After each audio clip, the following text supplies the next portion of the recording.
Lockdown से पहले गीता के घर का नजारा कुछ ऐसा था कि रोहन ऑफिस जाता था और शिवन स्कूल।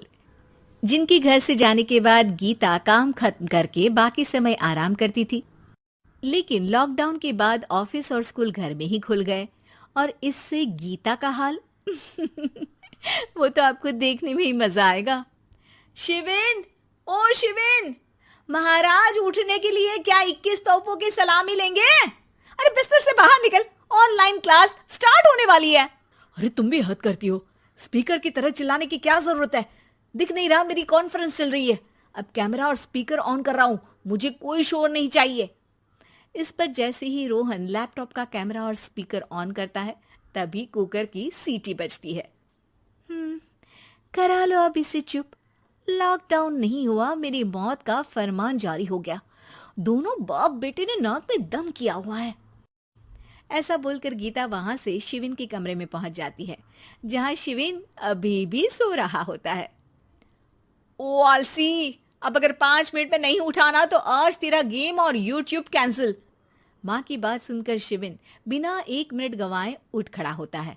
उठ गया, अभी नहाकर भी आता हूँ। ये नाटक कहीं और, मुंह पर गीला कपड़ा मार और पढ़ने बैठ। शिविन की ऑनलाइन क्लास स्टार्ट हो जाती है, जिस पर गीता उसे वहां बिठाकर रसोई में चली जाती है। थोड़ी देर में उसे कमरे से कुछ आवाज सुनाई देती है, जिसे सुनकर वो कमरे में वापस आती है। हाय राम, तुझे क्लास अटेंड करने के लिए बोला था, कैमरा ऑफ करके बिस्तर पर नाचने के लिए नहीं बोला था। मम्मी मुझे कुछ समझ नहीं आ रहा, आप बाद में पढ़ा देना ना, वैसे भी अटेंडेंस तो लगी गई है। हाँ हाँ बेटा, जरूर बन जा।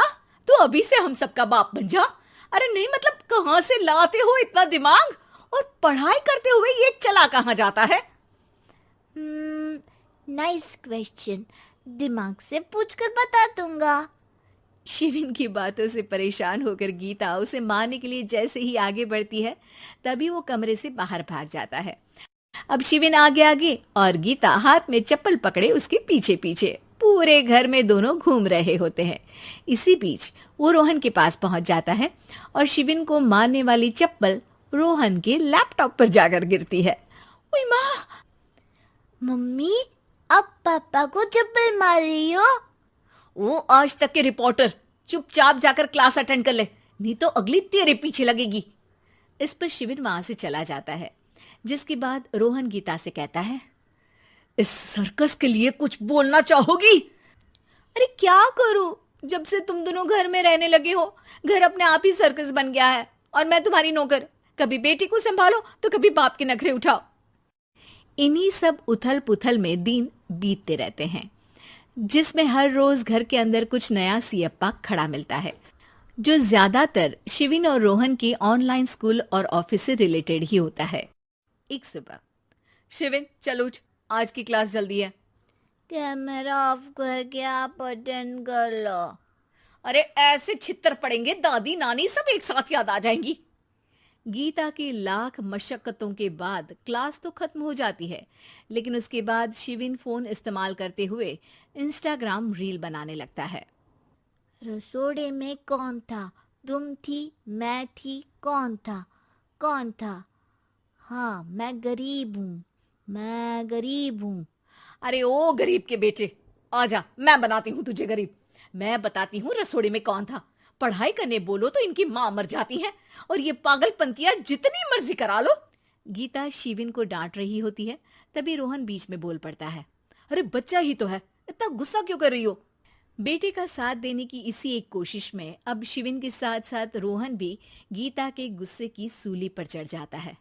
अगर बेटे पर इतना ही प्यार आ रहा है तो इसे क्लास अटेंड क्यों नहीं कराते, इसका होमवर्क क्यों नहीं कराते? उस समय तो बहुत जल्दी मीटिंग आ जाती है, वो काम मैं करूं और यहाँ इस बेफिजुली की चीज में तरफदारी करके बन जाओ महान। हे भगवान, कोई तो इनके ऑफिस और स्कूल खुलवाओ, मैं इन्हें और घर में नहीं सह सकती। अरे कुछ और मांग लेती, क्योंकि तुम्हारी ये विश इस साल तो पूरी होने से रही, कोरोना।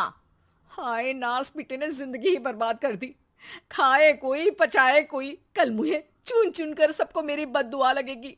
उन्होंने दुनिया का और इन बाप बेटे दोनों ने मेरा जीना मुश्किल कर दिया। गीता वहां से चली जाती है, जिसके बाद रोहन शिविन से कहता है, अरे तुम्हारी मम्मी इतनी भड़की हुई क्यों है? आपकी वजह से पूरा समय घर में रहते हो और उस पर कोई काम कराने की जगह बस ऑर्डर देते रहते हो। अच्छा बेटे, सारा इल्जाम मुझ पर? पूरा दिन तो वो तुम पर ही चिल्लाती है। हाँ, मतलब दोनों का 50-50 है, कुछ करना पड़ेगा। वो कहते ना, make the best out of worst. I have an idea. वैसे तुम्हारी माँ सही कहती है, बहुत जुबान चलाने लगे हो, कम बोला करो।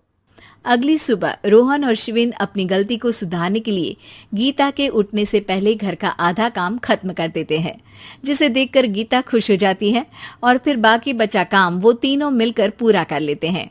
जिसके बाद लेकिन ये भी सच है कि किसी पर कोई आपत्ति हो तो अपना ही परिवार साथ देता है। भैया, मेरे पीछे पुलिस लगी है, प्लीज मुझे बचा लो। रवि और राज दो भाई, लेकिन दोनों में कभी नहीं पटी। अरे क्या हुआ छोटे, क्या कर दिया तूने? अरे कुछ नहीं भैया, मेरा दोस्त है ना राजू, वो मुझे लेकर बैंक गया था। मुझे नहीं पता भैया कि वो वहाँ बैंक लूटने जा रहा है।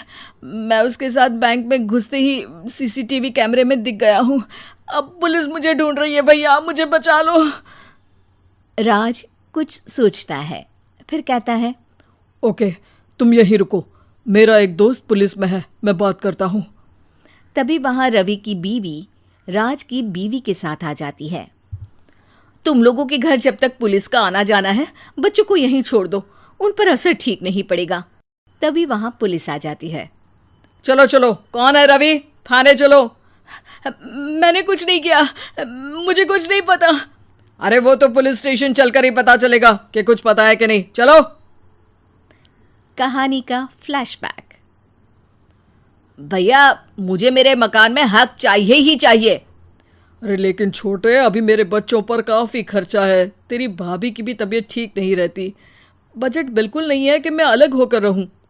देख लो भैया, 1 महीना है तुम्हारे पास, जल्दी से घर खाली कर दो।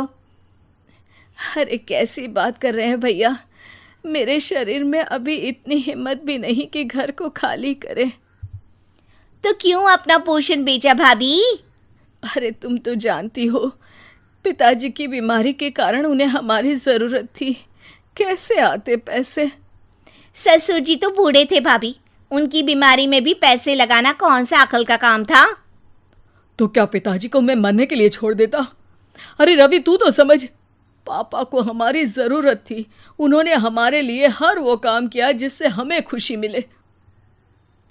बैक टू रवि, जो जेल में बैठा है। ये मैंने क्या कर दिया था? मैं ना पिता का हुआ ना ही भैया का, मेरे साथ जो हो रहा है ठीक ही हो रहा है। तभी वहां पुलिस वाला आता है। रवि, तुमसे कोई मिलने आया है। भाभी, आप यहाँ क्यों आई? पुलिस स्टेशन है ये भाभी। भैया, आपकी जगह मेरा भाई होता तो क्या मैं नहीं आती? अच्छा, ये खाना ले लीजिए, खा लीजिएगा। आपके भैया लगे हैं वकीलों और पुलिस वालों से बात करने में, डरने की कोई बात नहीं। जब आपने गुनाह किया ही नहीं तो सज़ा भी नहीं मिलेगी। रवि भाभी को देखकर रोने लगता है। घर में साक्षी चुपचाप बैठी होती है कि तभी सोनम कहती है, अरे साक्षी, क्या हुआ, परेशान क्यों हो रही हो? भाभी, अभी अभी पुलिस स्टेशन से खबर आई है, इन्हें बड़े जेल में शिफ्ट किया जा रहा है। मैं क्या करूंगी भाभी? रो मत, हम अच्छे से अच्छा वकील करेंगे। लेकिन उसमें तो बड़े पैसे लगेंगे दीदी, हम इतना पैसा कहाँ से लाएंगे? अरे क्यों, ये मकान है ना, और मेरे कुछ गहने भी है। साक्षी की आंखों में पानी आ जाता है। पर दीदी, ये तो आप और भैया की मेहनत की कमाई है। पापा के बाद भी तो हम लोगों का सब खत्म हो गया था। पापा को तो बचा नहीं पाए, लेकिन भैया को ज़रूर बचा लेंगे, और भगवान चाहेंगे ना तो दोनों भाई मिलकर इससे भी बड़ा मकान खड़ा कर लेंगे। साक्षी। थोड़ी देर में राज वहाँ आता है। सोनम सही कह रही है साक्षी, पैसों की कमी के कारण किसी भी बेगुनाह को सज़ा नहीं मिलती। राज एक अच्छा सा वकील करता है, सोनम और साक्षी बचाए पैसे और अपने गहनों को बेचकर रवि का केस लड़ते हैं और जल्द ही रवि जेल से बाहर आ जाता है। रवि राज को गले लगाकर कहता है, भैया मुझे माफ़ कर दो, मुझे साक्षी ने सब कुछ बताया है। भैया आपने मुझ पर विश्वास किया, मेरे लिए दिन रात मेहनत की, भाभी ने अपने गहने तक बेच दिए। भैया आपने तो पापा के लिए भी पैसे नहीं देखे, लेकिन मैं बहुत ही सेल्फिश निकला। भैया एक आखिरी बार मुझे माफ़ कर दो, मैं शर्मिंदा हूँ। अरे भाई अपने तो अपने ही होते हैं, पापा ने हमारे लिए क्या नहीं किया ये तुम्हें बताने की ज़रूरत नहीं है मुझे। और फिर तू तो मेरा भाई है, पैसे से बढ़कर रिश्ते होते हैं भाई। दुर्गा नदी के किनारे बसा एक गांव फूलपुर। गांव में कुछ 100-150 लोग रहते थे। अंजलि जो कि पास ही के जिले में रहती थी और 12वीं पास कर चुकी थी, उसके पिताजी ने बेटी को जल्दी विदा करने के लिए उसकी शादी फूलपुर गांव के मुकेश से करवा दी थी। मुकेश कभी स्कूल नहीं गया था और इस कारण वो पढ़ा लिखा नहीं था और बाकी गांव वालों की हालत भी मुकेश जैसी ही थी। मुकेश के घर में उसके माता पिता भी रहते थे। सासू माँ, मैं बाहर मंदिर तक जा रही हूँ, आधे घंटे में आ जाऊंगी। अरे अभी कहीं जाने की जरूरत नहीं है, चुपचाप जाके रसोई में रात के खाने की तैयारी करो। और ये घूंघट क्यों हटा लिया है तुमने? क्या पता नहीं कि इस गांव में औरतें बिना घूंघट के नहीं रहती? रात में अंजलि छत पर जाकर अपनी मम्मी से बात कर रही होती है। तभी गांव की 3-4 औरतें उसे देख लेती है और दरवाजे पर आकर उसकी सास से शिकायत करने लगती है। और क्या हुआ? अरे छत पे तो देखो, आपकी बहू मटक मटक के किसी से फोन पर बात कर रही है, दिन भर फोन पे लगी रहती है। अरे कल तो मंदिर के पास वो क्या कहते हैं, सेल्फी ले रही थी। शहर की बहू रखना अच्छा शान की बात है, पर देखना इसके लक्षण से ये तो तुम्हारे परिवार को बदनाम ना कर दे। ये पहली बार नहीं था जब सास से गांव के लोगों ने अंजलि की बुराई या शिकायत नहीं की हो। अब तो ये रोज की बात थी। अंजलि ये सब सुन लेती है। जब वो नीचे जाती है तो मुकेश भी वहां आ जाता है। सास कहती है, बेटा लोग घर आकर शिकायत करने लगे हैं बहू के कामों की, देख लो। पति हो, संयम से रखो इसे। माँ जी, मैं तो अपनी माँ से बात कर रही थी, क्योंकि यहाँ कोई बात करने लायक ही नहीं है और अब मैं माँ के पास ही रहूंगी। वहाँ क्या रहना, वहाँ बाहर के लोग तो ठीक है, पर घर के लोग भी इज्जत ना दे सके। अरे नहीं नहीं अंजलि, ऐसा नहीं है, धीरे धीरे सब ठीक हो जाएगा, तुम फिक्र ना करो। अरे बस कुछ बोलना ही नहीं है, सर पे चढ़ा रखा है बहू को। सास मुकेश की नरम बात सुन के वहां से मुंह चढ़ाकर चली जाती है। मैं तो कहती हूँ हम दोनों शहर चले जाते हैं। मैं पढ़ी लिखी हूँ, मुझे वहाँ नौकरी भी मिल जाएगी और थोड़े दिनों में आप भी वहाँ कुछ काम ढूंढ लेना। अरे नहीं नहीं अंजलि, हम यहाँ ना गांव का खेत, माँ पिताजी को छोड़कर शहर नहीं जा सकते। माँ पिताजी को कैसा लगेगा और गांव वाले क्या सोचेंगे? ये कहकर मुकेश सोने चला जाता है और अंजलि की गांव वालों द्वारा बुराई का सिलसिला बहुत दिनों तक चलता ही रहता है। लेकिन अंजलि गुस्सा ना दिखाते हुए समझदारी से काम लेती है। बारिश का मौसम चालू हो जाता है। जोरदार बारिश से पूरे गांव में हाहाकार मच जाता है। दुर्गा नदी में बाढ़ आ जाती है और बाढ़ का पानी पूरे गांव की फसल तबाह कर देता है। फसल की ये हालत देखकर गांव वाले निराश हो जाते हैं और बात तो यहाँ तक पहुँच जाती है कि कुछ लोग तो अंजलि को इस सब का दोषी ठहरा देते हैं। अरे पूरी फसल तबाह हो गई, पता नहीं किसकी नजर लग गई है। अरे जब से चौधरी परिवार में ये शहर की बहू आई है ना, तब से ही गांव की शांति चली गई है। इसके कर्म कांड से माँ दुर्गा नदी भी खुश नहीं है। ये सब सुनकर बेचारी अंजलि रोते हुए अपने घर चली जाती है।